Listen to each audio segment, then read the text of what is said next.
Hello! What's up mga idol? So ngayon, panibagong tatuan na naman at panibagong kagwapuhan mga idols.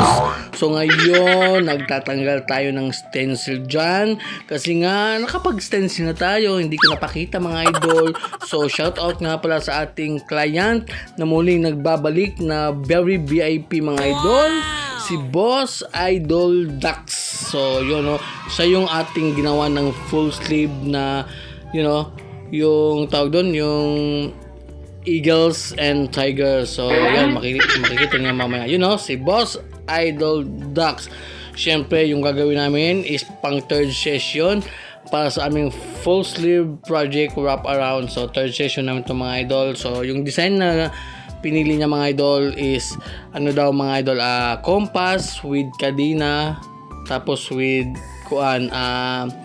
angkla at saka may rope, yung parang tali mga idol, no. So yan, syempre request yan ni idol kaya ginawa natin yan ng paraan mga idol. So yun, medyo mahaba-haba yung ating tatuan dito kasi nga natapos na pala mga idol, ang bilis ng video natin, no. So yun mga idol, after ng 7 hours of session mga idol, so ito na yung aming final result. So wrap around na siya mga idol, talagang wrap around na yung half sleeve, no.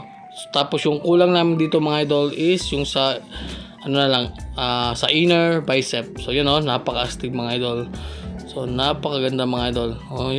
Compass with, tapos ito yung old namin, totally healed. So mga 5 months old yan mga idol. Yan. So yun na mga idol, and God bless.